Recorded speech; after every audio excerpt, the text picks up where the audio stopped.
What do you have to say about the team's ability to fight back after falling down 11-0? Well, I was just saying that to the radio guys. You fall down, fall behind.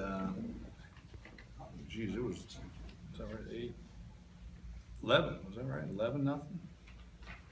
Yeah, fall back 11-0 and make that team get their closer up. And I think that's definitely a positive that the guys didn't just quit. So, unfortunately, we got off to a rough start there, but we didn't get to push that other run across in the 8th. But it would have been nice to go in the bottom of the 9th, win ball now only down 3. But so yeah, I mean, a loss is a loss no matter how you slice it. But the good part about that was the guys kept going. I don't know exactly what you want to address the situation now with the additional players leaving, but I need to at least ask you about it and Sure. see if Well, you want to. I mean, it's one of those things where I'm going to kind of defer to what we said earlier in terms of the statement. Quite honestly, my focus at this point is moving forward. I guess in a general sense, a general term, and there's some confusion around there, even about some of the other kids with the program. At this time of the year, when after finals week, you cut the roster down and you do things like that, just on guys that aren't traveling, and also at that time is a time when you tell guys, where they stand in their current situation, where you see them in the future. But I'm not going to go in, into great detail as to what was said in some of those meetings. But I think it's a combination. Clearly, there was one situation we put out a statement about it. I don't mean this in a terribly negative way, but it's like I'm tired of dealing with it. And I think our focus has to be moving forward. But those things happen. You're dealing with multiple personalities on a baseball team, and you know what? We made a decision. We stand by it. And we're moving forward, and we don't wish any ill will on any of the kids.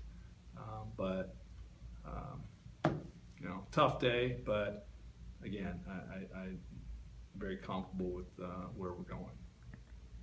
Moving forward, who are the guys that you kind of see stepping up as a leadership role? Well, it's funny because leadership comes in different ways. There's guys that are vocal leaders. There's guys that, just kind of get it done by example. I think Gage Cannon kind of stands, out in my mind as someone who just, is going to go and play the game the way it's supposed to be played, game in and game out. Even Eli Lingos, it's funny when it's easy when things are going well to be vocal and be a leader. And, I look at a guy like that, rough start, very rough start, but yet he's the rest of the game cheering on his teammates and encouraging them. So I like to see that. And when you're in a situation like this where you're struggling in terms of wins and loss, people respond differently. And so I think I'm actually kind of curious to see myself some of the leadership and what's displayed with the remainder of the season under some difficult times when it comes to wins and losses. It's still baseball. Guys got to still go out and play the game the way it's supposed to be played, which is played hard. But I don't think we're asking anybody for a super effort. In spite of what a couple of the recent events, you still go play baseball. That's what you're supposed to do. I know what you were mentioning about the timing of some of this with the end of school and whatnot. Would be, in some ways, it have been better to wait though till the end of the season and try to do these evaluations and if guys are going to leave rather than trying to do it with a month left in the season? Well, it plays out, but typically with us playing as many road games as you have at the end, and I'll leave it kind of in a generic sense, but there's discussions a lot of times, guys will want to know, why am I not traveling? And it just so happened, honestly, that we were talking about this last year. I remember with Ever Bueno and the injury, and everybody thought that he got cut and all that, and all it was basically his season was over. But because we're traveling so much, the finals are over, you're going to take 27 guys on your roster when you travel. So basically guys are staying back here. We're getting ready to leave for basically a 6-day road trip next week. I mean, I look at it you know, I don't want to say budgetary, but it's like, why, you know, you're paying these guys just to sit around, housing and all those things. So when we pare it down, you just kind of have those conversations. The couple that last week, those were more in advance, but that was more on the request of them. They weren't traveling, they came in to ask why, and then it evolved into the conversation of, well, where am I standing next year? So I typically wait until after finals week to have those, but if a kid wants to know where he stands, I feel it's my responsibility as a head coach, and you know, to give your honest assessment. I'm a parent of athletes, Division I athletes. That's all I would want.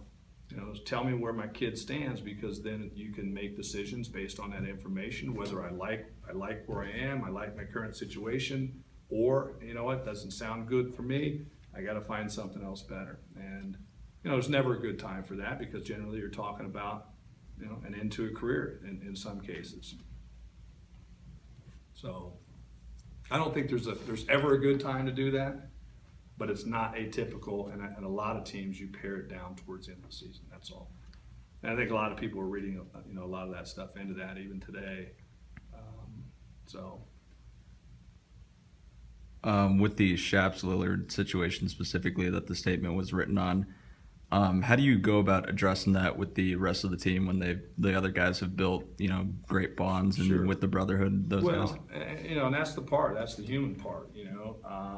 I've been a part of a team, you know, and I said this to the guys, you know, I've got my college roommates who I was very close to, and I think back to those days. I joke around with those guys at this time and say, boy, I don't know if I would have kept you the way, you know, some of the things you do. So you understand the human nature of it. You understand, and even to me, a little bit of the funk tonight because of the shock with the team. You're dealing with human beings. And, but at the same time, I'm charged with running the baseball program at Arizona State. With that, there comes, and I don't care if it's my coaching staff, the trainers, me, whatever, expectations of how things are to be done. That's all. And those guys in that locker room know that. You try to humanize it and explain so that, you know, wild stories don't go. I mean, the things that are said in that locker room, you like to think stay in there. It's our family.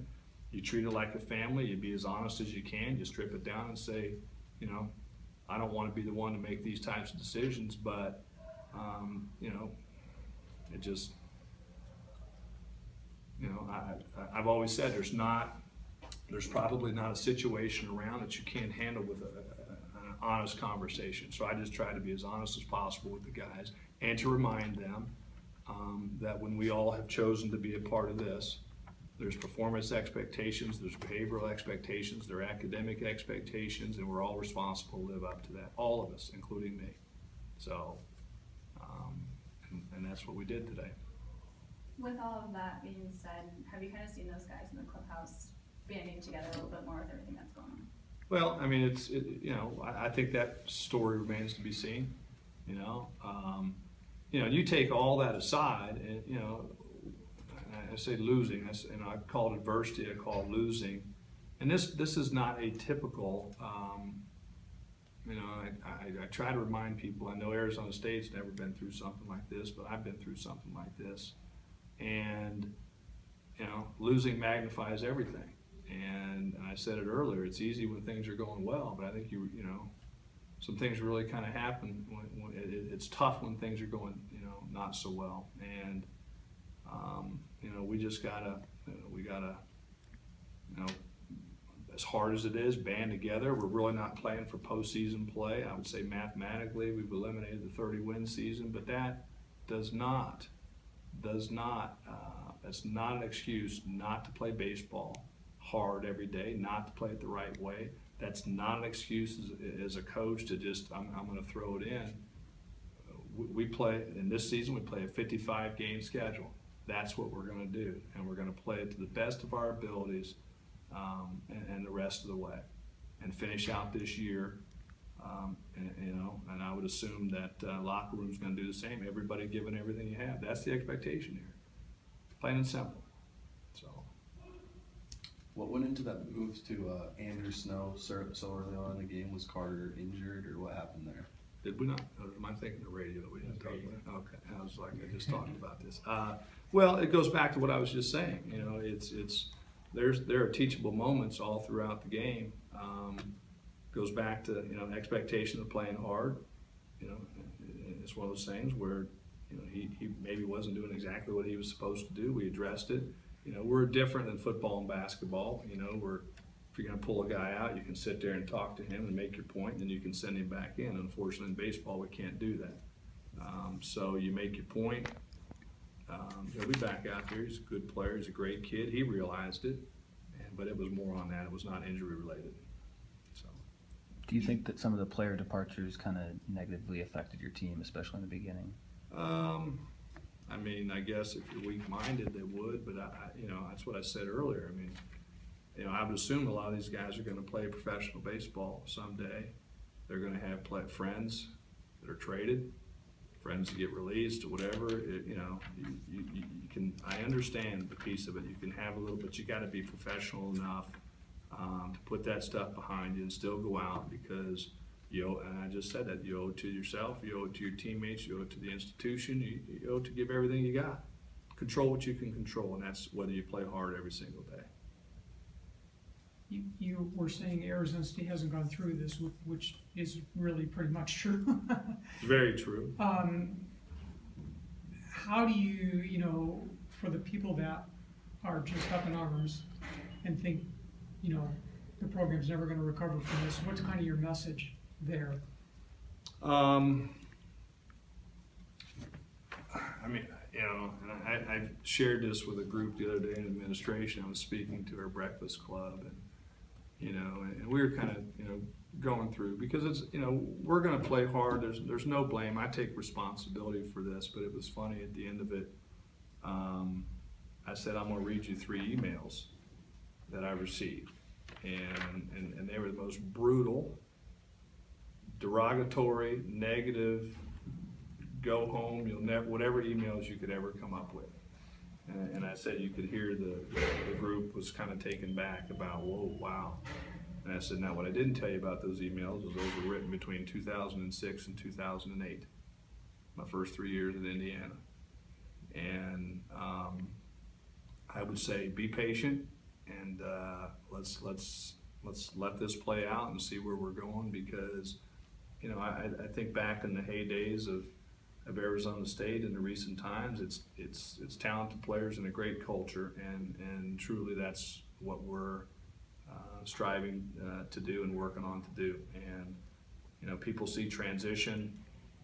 Transition happens at different times. I'm not going to get into detail, and you and I have talked a little bit about it, about recruiting cycles and all those things. It's they see year 3. You know, I get it. I said Arizona State pays me a lot of money to, you know, stick the chin out. We're gonna keep going. But I would just say, let's just see how it plays out. Let's see when some of these younger kids become a year older, and you know, we bring a few more classes in here. Let's see where we are. And again, I've done this. This is my 3rd time doing this. I feel very confident in the plan. The plan works. And you know, it's not easy when you're going through it. I realize that. I mean, there's nobody that gets that more than me.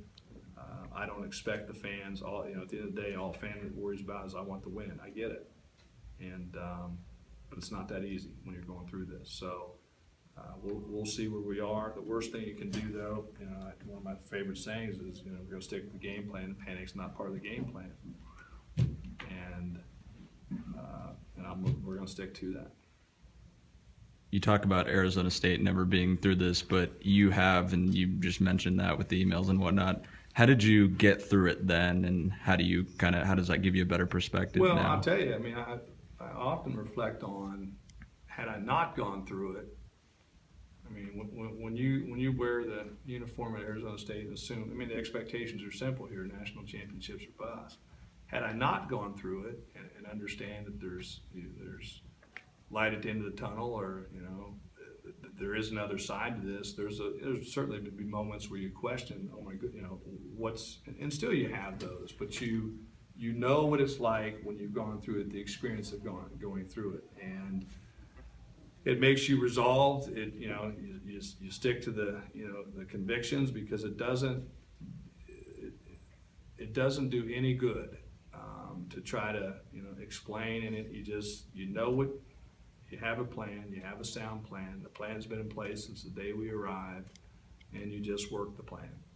And again, had I not done that a couple different times, I would probably be a little bit more gray hair than you see right now. You just got to have thick skin in this business, and you got to take the bad with the good. And right now, this is a little bit of the bad.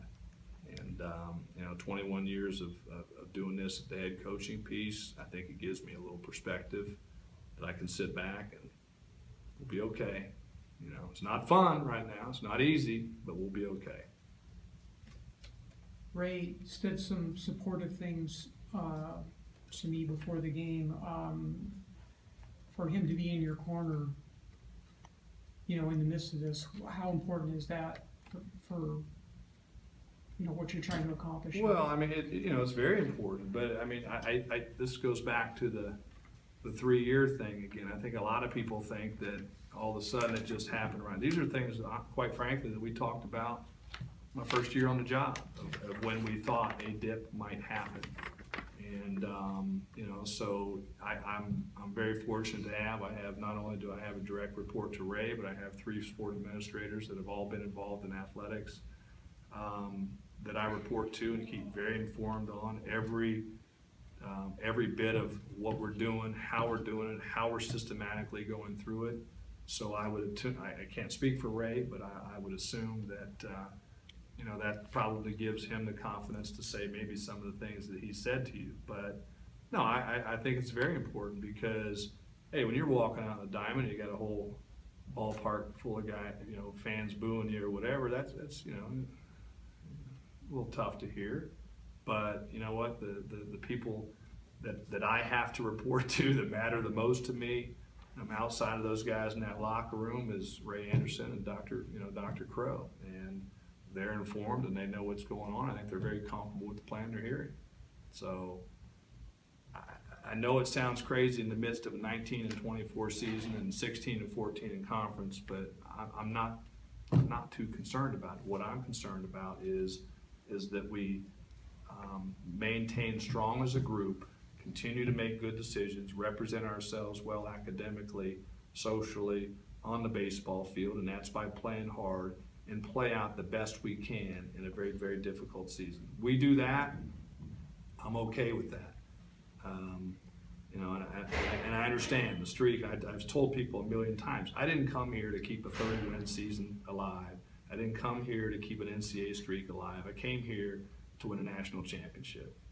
And unfortunately, to do that in today's baseball climate, it's not the old days, it's not the 80s, it's whatever legislation. Again, it could go on and on forever.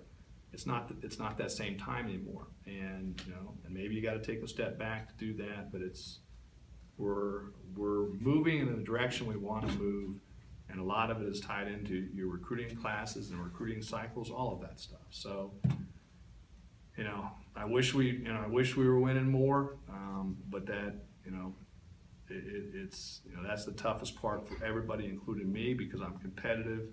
But I want to make sure that we give these kids that are leaving the program, that are doing it the right way, the best experience possible. Because if you were to ask some of the seniors, they don't want this to be their legacy. You ask some of the juniors, they don't want this to be, if maybe they have a chance to sign and go play pro or come back and change, they don't want this to be their legacy. Nobody does.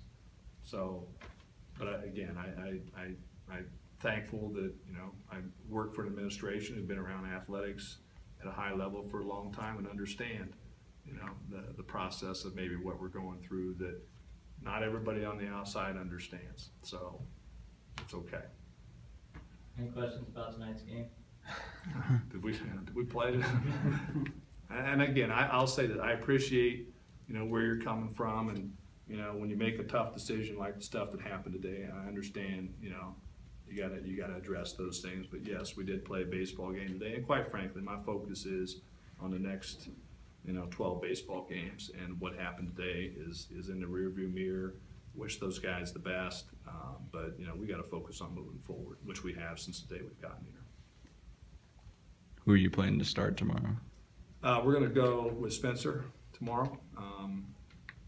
You know, and I guess I would prelim some of this, and so you can leave some of the guesswork. When you get to this point too, you're gonna try to win, you're gonna try to do whatever, but you're also gonna look at, you know, trying to get some guys some, you know, some experience and some different things. So, had the events of today not happened and we were mathematically out, you may have seen some different lineups with Canning and center field and things like that, because we figure he's probably gonna be that force in the future anyway. Spencer, we think, is gonna be a really, really good pitcher moving forward. Chaz has done a, you know, decent job in that role, but we wanna make sure with not a lot of midweek contests that we can get as many of these guys experience moving forward and looking towards the future anyway, so. But Spencer's gonna start tomorrow. Moving forward, do you expect Miles Benson to be that third outfielder? Well, I mean, you know, given the current situation of bodies, you know, I don't know. I mean, that's something, because, you know, depending on Taylor Lane's situation, you know, we love the way Taylor swings the bat.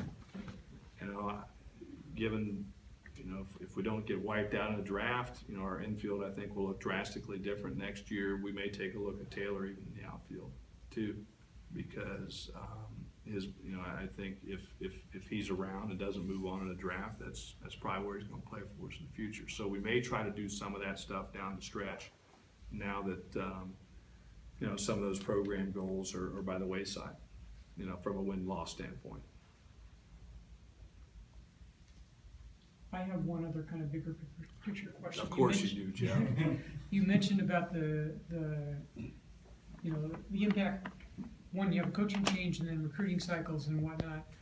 But before that, they had the NCAA investigation and the year probation. Is there the totality of all that still resonating with trying to get this program where it was in the You're gonna have to make me tell my secrets, but in no. the mid, you know, when Pat had him going to the World Series, I mean, is this, you know, the impact of all these things kind of a factor here?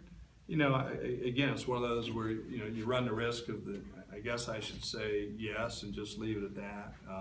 But I guess I like to talk. But yeah, I mean, you don't want it to sound, but there are a lot of factors that led to it. And that's why you haven't heard me talk about a lot of it publicly. I try to sit up here and I put on a good face and say, hey, we're gonna be fine. We're gonna work through this, because nobody wants to hear excuses. And I get that. I understand that. We're responsible for wins and losses from a public perception and perspective. But there are a lot of factors that have pointed towards this year. And I'll say it again. When I took the job here, I said 2017 is going to be the year because of some of the things that you mentioned. But you know, if you make an extra pitch here, or we're not replacing a pitching coach in the middle of the season, maybe we'll win a few more games. I have to own that. I have to take that. That is my responsibility, and I'm fully, I will wear that. But as I've said in here, when something's not right, or something's broken or not operating, the only thing I know how to do is we're gonna fix it.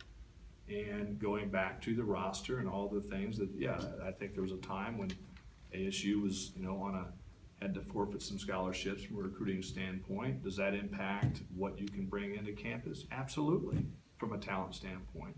I mean, you'd be foolish not to think so. I wasn't here during some of that, so I can't specifically speak to and really don't want to talk about that.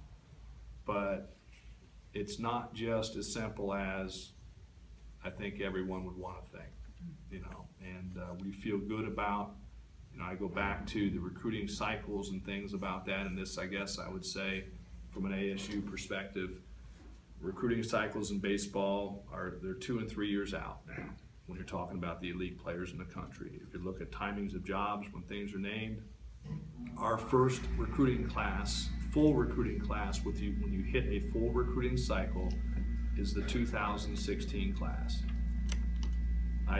Which I say, you know, I think we did a pretty good job landing the #1 recruiting class in the country, and we're going to continue to build on that. And I think some of those players are playing well and showing, but they're still freshmen. And I would just say, let's let this play out and see how it happens over the next year or so. And we're going to do our best to represent, ASU in the most positive way we can. And, if our fans understand that, I'm very appreciative of that. If they don't, I can't worry about that. I got to worry about those guys in that locker room and moving this program forward. And honestly, that's all that I'm going to do. So but I appreciate, where you're coming from, but it doesn't do me any good to talk about it. We want wins, so do you. So, does that help? Thank you. Thanks, Coach.